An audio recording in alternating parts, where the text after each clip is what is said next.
This video is going to be a really exciting one as we're going to be going over a day one tier list when it comes to season 1 of Marvel Rivals. Now this can obviously change as we get further into the season, but also I do want to mention that we also have buffs as well as nerfs to existing heroes, and we also had the introduction of 2 new heroes also using the hero hot list that we've got access to within the Marvel Rivals website. And this is going to give you a rough idea of which characters we're kind of choosing. We're trying to use the console platform and we're toggling between quick play and competitive to see who's getting used the most between all these characters. Starting off this list, we're going to start off with the Vanguards category, and we're going to start off with Captain America, who actually got a lot of buffs with this update. Now, even having said that though, I still think he's a B tier character.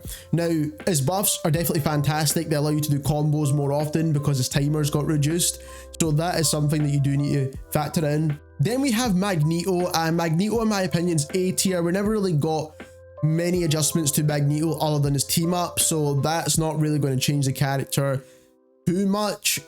But that slight buff does help, so regardless of that, he's still A tier. He was A tier before in my opinion, but then we've got the Hulk, who really sits in between S and A tier, even though he got a nerf, to be honest. His nerf wasn't that huge, and he's still an absolutely ridiculously solid character to use. So, and then when it comes to Vanguards again, obviously, of course, we've got Doctor Strange, who is an absolutely S tier Vanguard. Did get some slight adjustments, but once again, the changes never really impacted this character too much, to be honest, and all of his abilities are still absolutely insane. Next up, we've got Venom, who did get a buff with this update. His ultimate got a bit more damage, and also his abilities actually got a bit more slowdown, but regardless of that, I still think he's a B tier character. He's still a solid choice. You can do well with Venom, but the other Vanguard we have is Groot, and I do think Groot is, again, an A tier solid choice Vanguard. His abilities are very different to absolutely everyone else's, and he's only one of the few characters that never had an adjustment. And lastly, when it comes to Vanguards, we've got Thor, and I do think Thor here is also another B tier Vanguard. Now, even though he got a buff for his health and he's got a bit more immunity when it comes to his ultimate ability, I still think he's a B tier choice. Next up, we're moving into the strategists within this game. And there's a couple that I do think are absolutely S tier at the moment. The first one is the new one, which is the Invisible Woman. I do think she's going to be S tier. Now, this might be a bit too early to call on day one, but her kit is absolutely insane.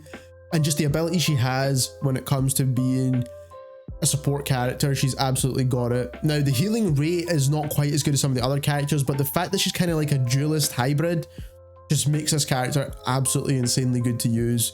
Mantis, even though she did get a couple of slight nerfs when it comes to movement, absolutely S tier still. Nothing really has changed too much with this character whatsoever, so she's still a solid choice. And the other one is Cloak and Dagger. Now, Cloak and Dagger's been selected a lot, and that's because they've kind of got an aimbot attack, but now with the changes that were made to this character as well, Cloak and Dagger are an absolutely solid S tier choice. Then we've got Luna Snow, who I think is an A tier character. Now, she did get a nerf to her ultimate ability, which is obviously the main thing about this character, my personal opinion anyway, from using her. I do think that is the main reason people use this character. And obviously they have kind of nerfed that a bit, so she's dropped down in my opinion now. Next up, we've got Jeff the Shark. He never really got too many adjustments made to him, to be honest. And basically, I do still think he's a B tier choice. His ultimate basically got slightly nerfed. People know when he's going to use his ultimate, essentially. But other than that, he never really got adjusted in any other way. And then Adam Warlock never really got any adjustments. One of the few characters, again, that never really got changed with this update. And I do think he's an A tier. Next up, we've got Loki, and I do think Loki's an A tier strategist as well. Very, very solid choice character. Never really got any changes with this new update. So he definitely sits within the A tier in my opinion. Then we've got Rocket as well, who very easy to use, similar to Jeff, and not that he's a terrible character by any means, and he did get a slight buff to his healing rate, but again, I think the kit for some of the other characters is a bit more complex, a little bit more useful towards team play. Now we're moving on into the DPS characters, or the duelist, if you want to call them that. And we're starting off with Mr. Fantastic, who's a duelist, Vanguard, hybrid. And I do think he's an A tier character. I'm not going to say he's S tier. I don't think he's quite that good, but I do think he sits within that category. And I do think if you like Vanguards, but you don't quite like using them, then he definitely sits up here for me. He does output a good bit of damage. His abilities are great. He's got some good survivability as well, which definitely helps out a ton. So I do think he does sit in this category. He's one of the more tankier of the duelists in the game. Then we've got one of the characters that did get a buff, and that is Wolverine. And Wolverine has kind of been going under the radar until recently. Some streamers have been using him, trying to do really well with him, but now with these buffs that he's received, it's definitely bumped him up a little bit as well. So A tier character by far now. The Star-Lord, and Star-Lord has been A tier pretty much the whole entire time, to be honest. I don't think that's really changed too much. Then we've got one of the characters that got a huge buff and a huge definitely upgrade in my opinion, and that is Storm. I think Storm's now an A tier duelist with the damage buff that she received. She's one of the only flying characters within the game as well. We do have Spider-Man. I think Spider-Man's a B tier character, very hard to use as well, by the way. I'd like to mention that because I do think it's very important to mention that. And I still think he's good, but he's not as good or as effective to use as some of these duelists that are up here. Next up we have Namor. Namor's A tier. Not really too much adjustments other than his team up, but I still think he should have got a bit more of a buff to his squids, in my opinion, just to make him S tier, but he's still a really good choice character. Hela only had a health nerf, to be honest, and everything else remained the same, so she's still going to be S tier. I don't really see this changing whatsoever. She's one of the best damage outputs in the game, and she did get a nerf to the seasonal buff that you get as well, but regardless of that, she still outputs damage absolutely insane.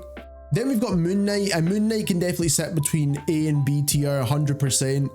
I would like to put him in B tier, even though he got a buff to his ultimate. You're not really going to be using the ultimate every single second, so the buff is not a huge buff, even though it does help when it is effective. So that's just something that I want to mention with this character. Black Panther did get a slight nerf, but regardless of that, he's still one of the best DPS in the game. That has not changed whatsoever.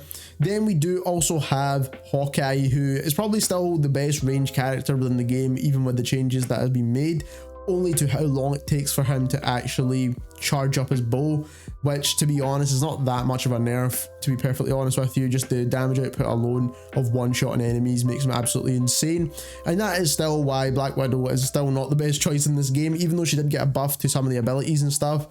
I just don't think she's still that great. This character's going to need a bit more of a rework, maybe some more abilities as well. Now, the other character that sits in CT for me, even with the new buff, and I'm glad they kind of took into consideration the ultimate ability, which kind of ran off and did its own thing, which is absolutely insane. They also nerfed it as well by damage, so it kind of really didn't make any sense. Even though her damage output is really good, I just don't think she's got the abilities there to make it up to one of the higher tier characters. Next up in C tier is Iron Fist. Now, he didn't get any adjustments with this update, but I think in the higher ranks, he's kind of really difficult to use against really good players that have all the counters to this character. So that is maybe the main reason. If you do like having fun and playing just quick play, then he could be higher up this list. But in my opinion, when it comes to those high ranked matches, he's just not there, and it's for good reason. Next up, we do have the Punisher. Now, even though he's super easy to use, I think he's B tier still. I don't think he's absolutely insane. They did reduce all the spread of his shotgun bullets and also his assault rifle or SMG bullets as well, make him a bit more accurate.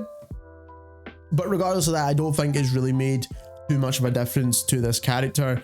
Then we do have Iron Man. Now, I'm struggling to put Iron Man in S tier. I do think he should be in there because I still think he's the best flying character in the game, and because we don't have that many flying characters in the first place, I think he should really sit in S tier because his ultimate ability is absolutely insane as well. Psylocke is definitely A tier, absolutely ridiculously good character, especially for DPS. Again, nothing's really too much changed with this character when it comes to the abilities themselves.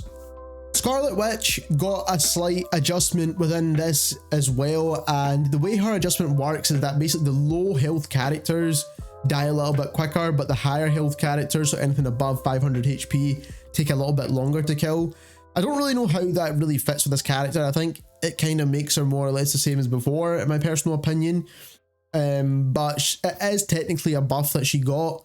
So I still would like to put her in C tier because of all the rest of the abilities she has. Now, her ultimate is ridiculously good. Bucky is definitely B tier when it comes to DPS in this game. He's got good abilities. Everything about him really good, to be fair.